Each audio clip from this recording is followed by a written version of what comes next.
When Republican Vice Presidential Nominee J.D. Vance referred to prominent Democratic women as childless cat ladies, he set off a fury of backlash everywhere. But playing nasty and name-calling in politics is nothing new. The Hill staff writer Rafael Bernal goes in depth on the history of mudslinging in the U.S.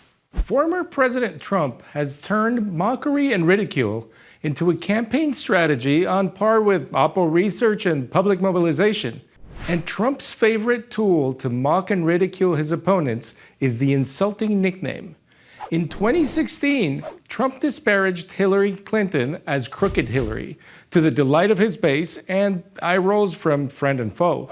8 years later, he's tagged pretty much every national political figure with mixed success. But Trump is hardly the first U.S. president to give or take a nasty insult. Abraham Lincoln got called everything from a buffoon to a land pirate in his 1864 bid for re-election. George McClellan, the pro-slavery Union general fired by Lincoln in 1862, ran against Lincoln in 64 using the nickname Ignoramus Abe. A few years earlier, Lincoln was a little wordier in insulting Stephen Douglas. Lincoln said Douglas's arguments were as thin as the homeopathic soup that was made by boiling the shadow of a pigeon that had been starved to death. But of course, tempers were high around the time of the Civil War. The founding fathers were much more civil. Except when Thomas Jefferson said John Adams was a blind, bald, crippled, toothless man who is a hideous hermaphrodite character with neither the force and fitness of a man nor the gentleness and sensibility of a woman. We could keep going all the way to Diogenes and Plato trading barbs more than 2,000 years ago.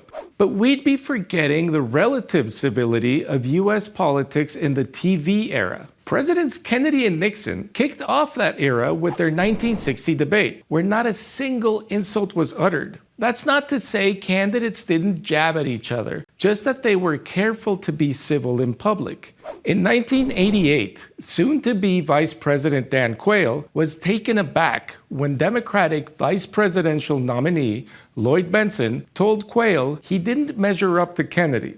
Almost heartwarming. And voters say they want more of that. A 2019 Pew Research survey found 93% of people didn't want to hear a candidate deliberately mislead about their opponent's record. 91% said attacks on someone's physical appearance are off limits. Well, so much for that. Oh, and 84% of people in the Pew survey said they don't want to hear politicians call their opponents stupid. But in 2024, one presidential campaign is calling their opponent weird, and the other is mocking the opposing candidate's laugh. Voters may say they don't want mudslinging, but it sure seems to work when push comes to shove. And insults are part of the playbook.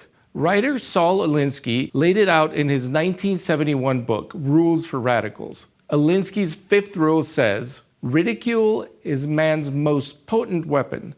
There is no defense. It is almost impossible to counterattack ridicule. Also, it infuriates the opposition, who then react to your advantage. That's it for What's America Thinking. I'm Julia Manchester. Come back next week and be sure to like, share, and subscribe to the Hill's YouTube channel.